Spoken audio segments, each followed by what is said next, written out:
Today, what we're going to try and do is see how durable these boots are. Now, ideally, when you buy a boot, you want it to last, as long as possible, 4, 5, 10 years. We don't have that much time, so we're going to attempt to speed the process up a little bit by using this cement mixer. We're actually filling this cement mixer up with things like sticks, rocks, gravel, and maybe a few non-traditional things like bricks, but maybe you'll walk around on brick paths too. So now that our cement mixer is full, we're going to take each of these 5 boots, toss them in, and then run this bad boy for about 15 minutes. North Face Janu, sorry.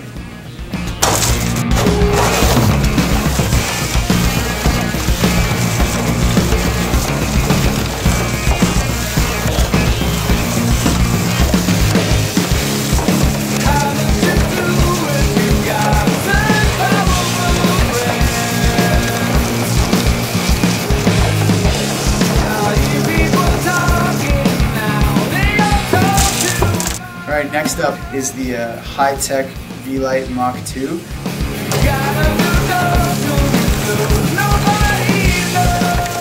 Next up is the Keen Oregon PCT.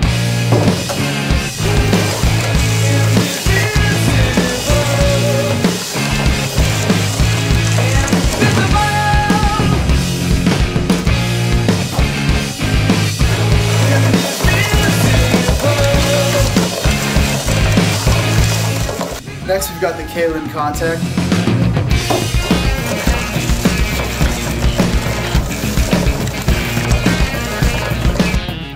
Okay, we're going to let the dust settle a little bit and see how all these boots did.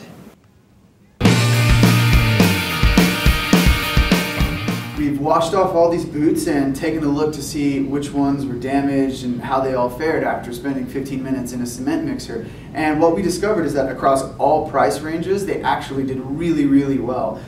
Most of the differences were cosmetic, but that said, somebody's got to win this fight. So the North Face Janu's got some scratching all along the leather here. The rand started peeling away, the laces were frayed, and some of the metal lace loops were battered, here and there and scratched up. The Keens had the same things, scuffing on the leather here and there. The rand stayed on the Keen. The laces are starting to get a little bit frayed. And some of the metal lace loops were battered enough that the laces don't fit anymore. The Hi-Techs are made of a synthetic material, so they resisted some of the scratching, except they did get scratched here and there.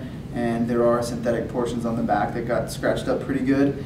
And sections of the rand, especially on the sides, started to peel away. The Kalens and the Scarpa, both of these emerged almost perfectly intact. No peeling rands, no real signs of wear on the nubuck upper, no scratched up laces. The lace hooks are a little bit scratched, but none of them are bent inwards. Out of those, the Scarpa, except for being covered in a little bit of dirt, looks as new as the day it came out of the box. If you look really, really closely, you'll see that the Scarpa's nubuck uppers barely look like anything has happened to them at all. So we're going to give this one to the Scarpa by a nose.